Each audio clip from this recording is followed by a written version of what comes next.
Spadina Station. Tell me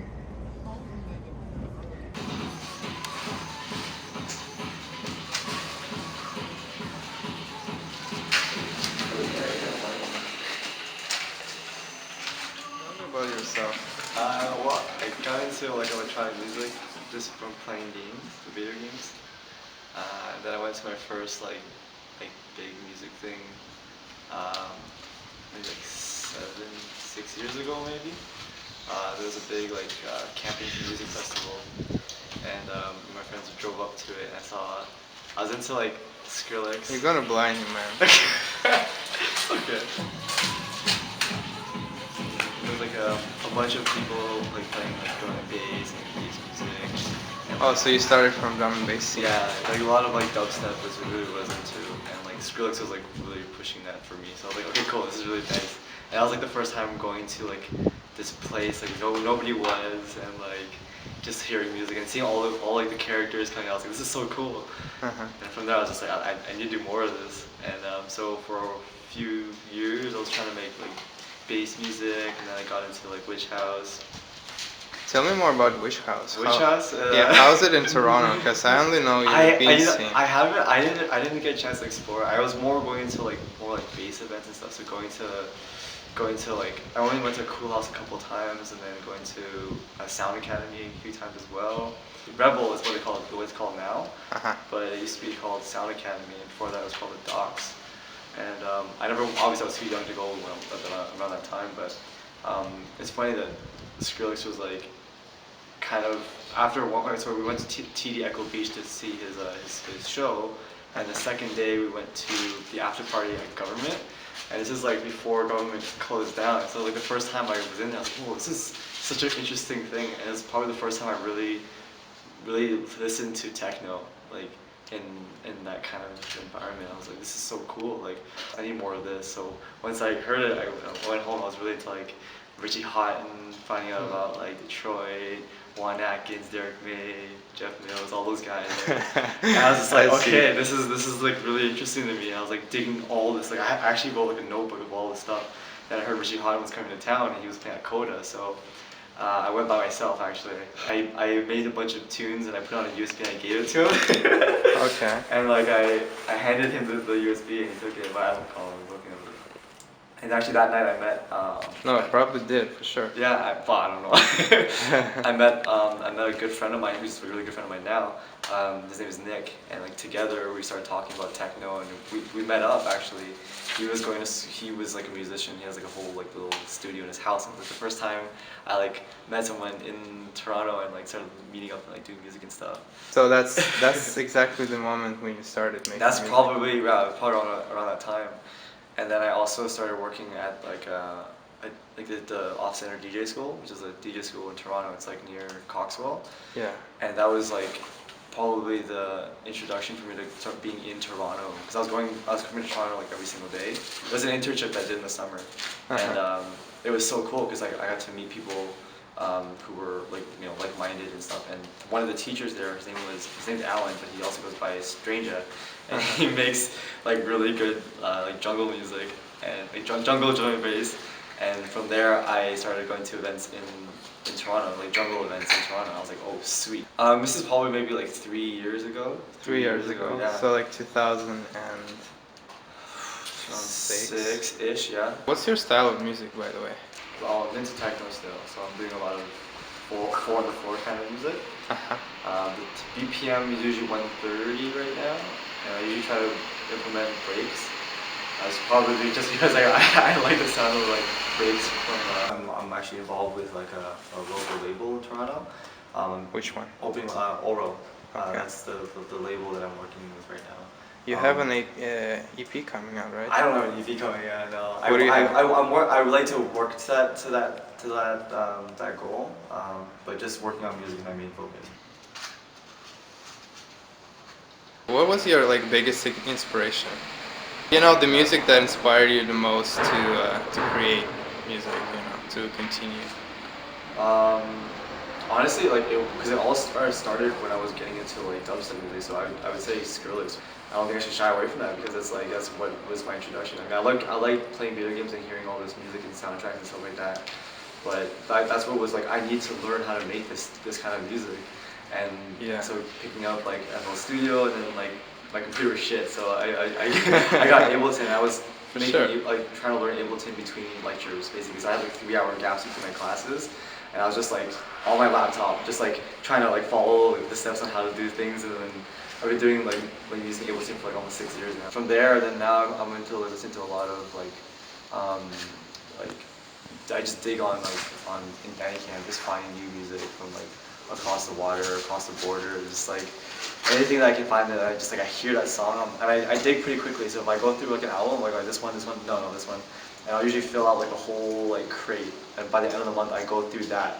And sometimes like I don't even get anything that month. I'll like carry that month into the next month, and I have like this huge like shopping cart of music. I'm just like.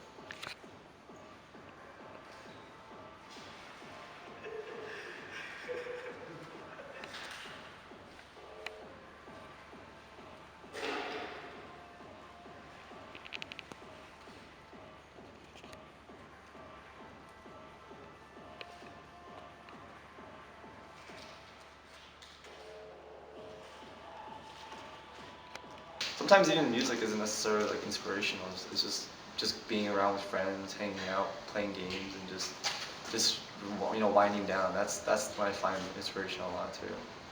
I Yeah. see. Yeah. What do you think, like in your opinion, like the proper infrastructure for raves in Toronto? How to create one? How do you see it all together? I think it's a safe space for one thing. Like you want to be able to have like a place that's inclusive for a lot of people. It's hard to do that though, because it's like, when you're inviting people, it's like if you're inviting like people who just don't have that attitude, then it's gonna come through in the groups of people that come out to parties. So it really depends on I guess what kind of party you're throwing. Going through all the different like parties around is just like I see sometimes and I'm like, oh, this is a really good thing, but you only get it at one time. Yeah. And then it's just like you go to another party, it's like not the same. So you can have one venue. The venue is great, but then what people do inside the venue is like that's the key thing. How they make that party different is just like so interesting to see. So decent crowd. Right? Yeah, the crowd is one thing, right? The music is so important, and like whoever's playing can bring out people. Do you remember the party when it was like really, really good for you? Where you like felt really detached, And do you remember the lineup that was playing there? I think it might have been one of the Apollo parties. I think. Apollo? Yeah, I really like the Apollo parties. They just had it down. They were bringing acts in and they were playing it like they were hosting the events at this place called Keel, 500 Keel, like this warehouse place. That was a good one. That was a really good spot, and like a lot of people missed that. For sure. Yeah. So what's your favorite collective in Toronto? I have a few right now. The Apollo crew is really good. People associated with that is really good. Rum Shakers is like another group. That's my friend's crew. Actually, they've been laying low for a little bit, but when they were bringing events, it was really cool. They brought in Barely Legal from like the UK. That was sick. Well, something is bubbling probably. They're working on it. Yeah. Right now they're working on their label right now. And also the Promise parties are really good too. It's a bit different from techno. It's more like house, but they do have techno acts that come through every once in a while. And their events are more aligned with like certain like major like events in the calendars, like Halloween. There's a party coming up this Friday. It's a Halloween party. And then every year they do this thing in September. It's called Harvest Festival. And like that is like something you go, you drive up there, you camp out, listen to music, and they have like drum and bass music. They have like techno music. 40 Hertz sound is like such a good sound system. There's like the sound systems in Toronto. There's two crews that have sound. There's like 40 Hertz crew, and there's also the Iron Lung sound system. And like they both are like in terms of speaker culture, like in Toronto, I don't really know much more else, but like they really like focus on the sound and like like they think about who would be like cool to sound on their system. It's like really. Oh, really? Yeah, I think and it's usually more like bass oriented kind of music, which is cool. Uh-huh. So you can feel they really let that bass breathe in the spaces they go to, and it's like custom sounds that they have, like the systems. And like I was around when they were setting up a couple of events at Keel as well, and like when they're thinking about placements and stuff, it's really thoughtful, you know. I think that's another thing too in terms of infrastructure. It's like having like a vision of what you want like your event to be like. Uh-huh. You can just like bring speakers and just set up and whatever, you know. But like having some thought of where you want to put things and like thinking about what the experience is going to be. That comes through sometimes, I think. You know? Well, I feel like if there is a will, there is a way, you know. Oh, 100%. I think that's the number one thing behind DIY like culture is just like you have to have the will to make the way. To make it. Yeah, right? Sure. 100%. What about DIY spaces? I like the fact that when people can change a space and like mutate it into something differently. I think that's really cool. And it's also even more effective when you can grow like a group of people and it's just like, oh yeah, familiar faces, like I see you, and you then make friends, you know. That's the best part about going to parties when you meet new people, like you guys. Like I met you guys too, like going to this. Yeah, definitely. Yeah, it was a great gig, by the way. Yeah. I remember that one. Hey. What's your favorite artist in Toronto? In Toronto. I mean, local scene.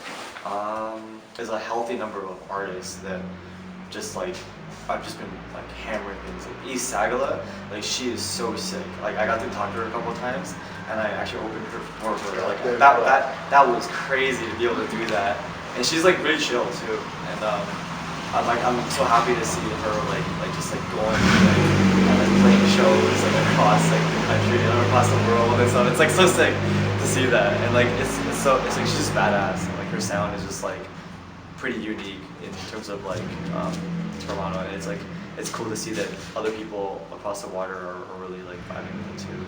Do you remember who was organizing that one? Oh yeah, that was like the Apollo crew, and then Apollo with Down Uncertainty. Mm-hmm. So the label guy Lu Chang, he works with Apollo the crew there, and they were doing events there.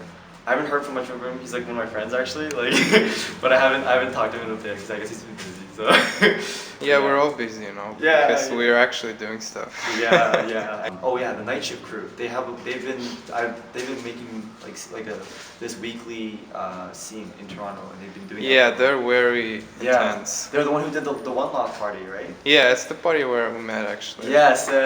That was a good one. Yeah. That was a good one. Yeah. They had a great gig not long ago with the Missive actually. Yeah. Really good one. And those guys work so hard to do that. Like they were in Kensington for a while. They've just been moving around to different locations, but they've managed to make like a reoccurring thing where people will go to their events just because they know it's popping. You know? Yeah, they always have people. Yeah, always. The crowd's always like healthy too. Like it's always like cool people coming through, and it's just like that's sick. They were one of the first crews that I met through my friend Nick, who I met at the Richie Houghton show. I also like I like them because they keep the spot, you know, like they make places popular, you know, and people learn the place, and people keep coming there because they know, okay, there's like Thursday, I think, right? Wednesdays. Wednesdays? Yeah. Okay. And they also have a good ear to the grounds where they can hear like new people in the scene, and they actively try to find people so they can like put new people on. They're conscious of that. And that's another thing too, is like being able to like put out and like not think about what's only in your circle and trying to like, grow the circle. Yeah. I think that's a really cool thing that they do. Yeah. Amazing. What's your philosophy? I ask this question a lot because I would like to know, you know, what you are and like what's the drive that actually makes you move and create music and, you know, throw shows and. It's brioche, man, brioche. You know, just like you gotta be like think about yourself, but think about other people, be caring. You know, don't just be like insensitive to how people are. Just try to be empathetic. You know. Yeah. Celebrate. You know, be able to have the time to celebrate is so important. There was a time where I was only just trying to work and do stuff, and like I actually like almost lost my mind because it was just like I wasn't doing anything that I loved. I was just working, and like it was no fun for me. And actually, it was like going down this weird path. Yeah, I got that. You know, sometimes work can be a soul sucking. Totally. Oh my god. And you have to remember to be able to celebrate and not get something a good friend of mine had told me recently that I really love is like don't lose the plot. Exactly. Like while you're exactly. partying, it's like you know you can get out, lose yourself in like everything, but don't lose the plot. Like you know try to remember what you're doing, who your friends are, and just have a good time with them. So you make videos and photos as well, right? Yeah. Tell me more about that. I always wanted to get into film. Uh-huh.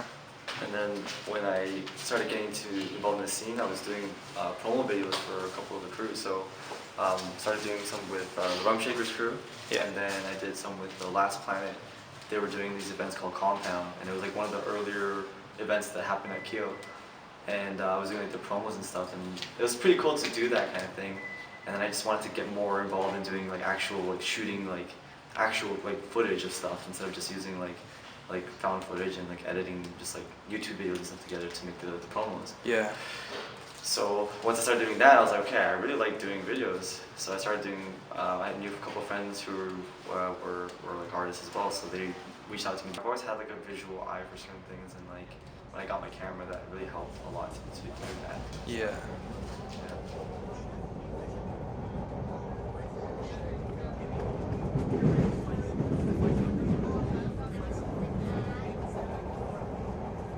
Arriving at Spadina Station. Sounds good, man. Thanks a lot. Yeah, thank you. Awesome.